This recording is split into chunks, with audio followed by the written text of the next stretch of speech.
There was a moment he couldn't quite explain it. He was in a room full of people, conversations happening, voices moving around him, but somehow he felt outside of it. Not ignored exactly, not rejected, just not noticed. He spoke, but no one really responded. He listened, but no one really looked at him. And as he sat there, quietly, a thought crossed his mind that stayed longer than it should have. Am I becoming invisible? And what made it worse was not the moment itself. It was how familiar it was starting to feel. Feeling invisible is not always caused by other people. Sometimes it begins quietly inside a person. A gradual emotional shift, a change in presence, in confidence, in participation. And after decades working with older adults, I've seen how common this feeling becomes later in life, especially after retirement, after children grow older, after routines become quieter. People slowly stop feeling central to the world around them, not because they no longer matter, because their role changes. And when roles change, identity often changes with them. The man who began feeling invisible first noticed it during a family gathering. Nothing dramatic happened. Everyone was polite, kind, busy talking. But while sitting quietly in the corner of the living room, he realized something uncomfortable. The conversation moved around him without truly including him. At one point, he started speaking about something he remembered from years earlier, a small story. Nothing important. But halfway through, someone interrupted unintentionally, and the conversation moved elsewhere. No one meant harm. Still, he felt himself slowly become silent afterward. That moment stayed with him longer than expected. Later that evening, he returned home emotionally unsettled. The house quiet. The bedroom dark, except for a small lamp near the bed. He sat slowly against the pillow, thinking, reflecting, trying to understand why such a small moment affected him so deeply. And gradually, he realized it wasn't only about that evening.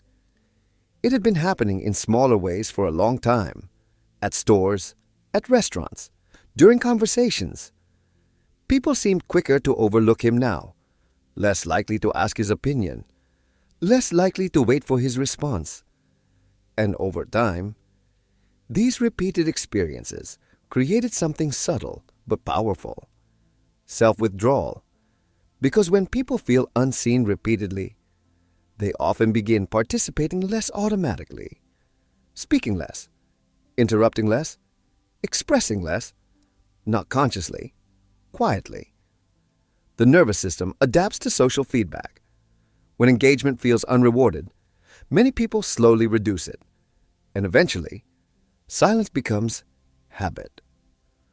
One morning, the man woke before sunrise, the bedroom still dim and quiet. He remained sitting at the edge of the bed for several moments, staring thoughtfully toward the floor. Then eventually, he stood and opened the curtains. Bright morning sunlight entered the room softly, warm light filling the walls. And while standing there, he noticed something important. He had spent so much time wondering whether others still noticed him. He had stopped noticing himself, stopped expressing himself naturally, stopped stepping fully into conversations, stopped showing up with presence, and slowly, that realization began changing the way he viewed the problem entirely. The man who feared becoming invisible started paying closer attention to his own behavior, not just other people's reactions, his own patterns. And what he discovered surprised him. He often waited before speaking, waited to be invited into conversations, waited for others to ask questions first, waited for clear permission to participate. Years earlier, he had been more spontaneous, more expressive, more engaged naturally.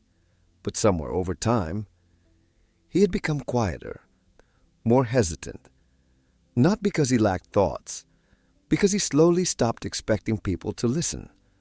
One afternoon, he visited a small coffee shop near his neighborhood.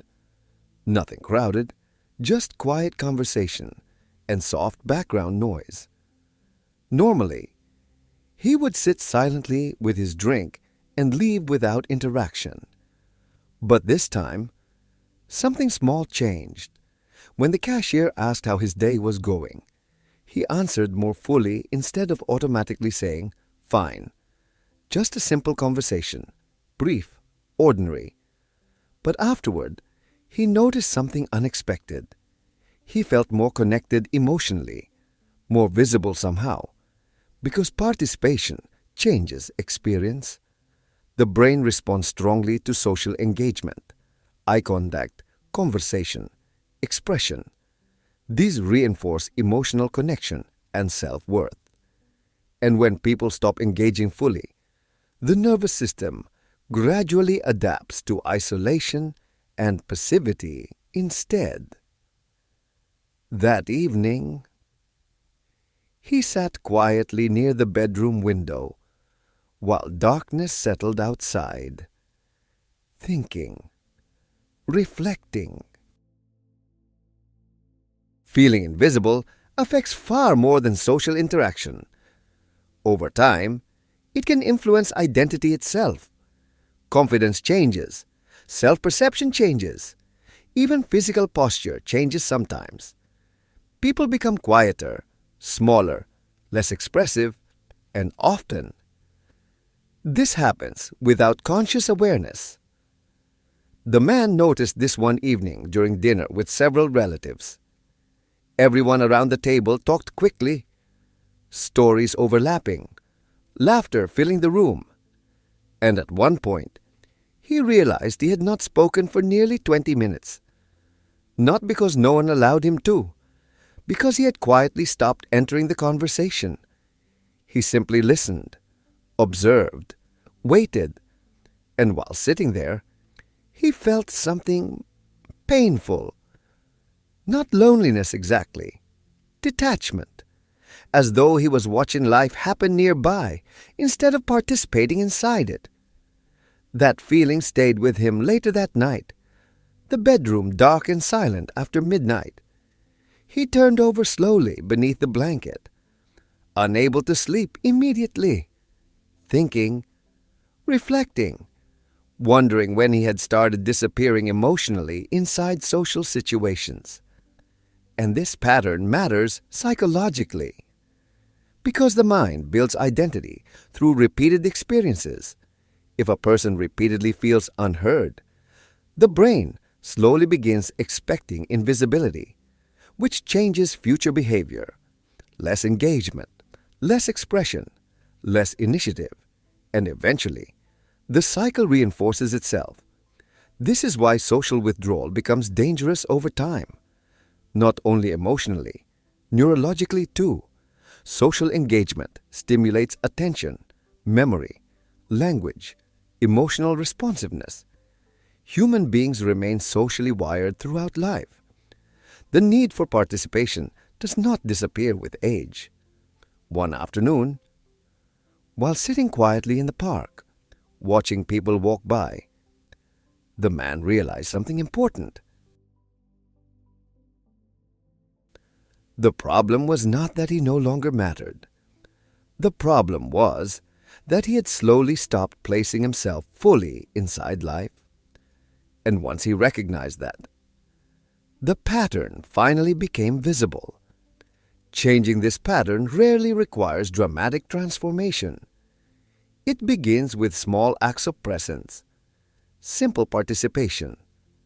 The man started practicing this intentionally throughout his week, speaking earlier during conversations, making eye contact more consistently, asking questions instead of waiting silently, Some mornings, he joined a small walking group in the neighborhood. Nothing formal, just several older adults walking together beneath the morning sunlight. At first, he felt uncertain, out of rhythm socially. But gradually, the conversations became easier, natural. The rhythm of walking helped too. Movement creates emotional openness in subtle ways. People often talk more comfortably while walking side by side. The steady movement relaxes the nervous system, encourages connection, and over time, the man noticed his confidence returning slowly. Not loud confidence, comfortable presence. He also changed something important internally. He stopped assuming his thoughts were less valuable because of age. Instead, he began recognizing how much experience he actually carried. Wisdom, observation, perspective. One afternoon, during a conversation with his grandson, he shared an old life lesson he normally would have kept to himself. And unexpectedly, his grandson listened carefully, asked questions, stayed engaged. That moment affected him deeply because it reminded him of something he had forgotten. People cannot respond to what remains hidden. Presence matters, expression matters, participation matters. Other days, he practiced visibility in very small ways. Call in old friends instead of waiting for them to call first. Starting conversations at the grocery store. Joining discussions instead of observing silently from the outside. Tiny actions, but repeated consistently. And slowly, his emotional experience changed. Life no longer felt like something happening around him. He felt included inside it again. Feeling invisible is one of the quietest emotional experiences many older adults carry. Not because they are truly unseen, because over time, they slowly step backward from participation. A little less speaking, a little less engagement, a little less presence, until eventually, silence begins, feeling normal. But what this story reveals is something deeply important. Visibility is not only created by other people, it is also created by how fully a person continues showing up in life. The man eventually understood something that changed him permanently. He had not disappeared. He had slowly withdrawn without noticing it, and once he began stepping forward again, emotionally, socially, physically, life responded differently. Conversations felt warmer. Connection returned. Even his sense of self became stronger. One evening, he stood quietly beside the bedroom window before sleep. The night outside calm and dark.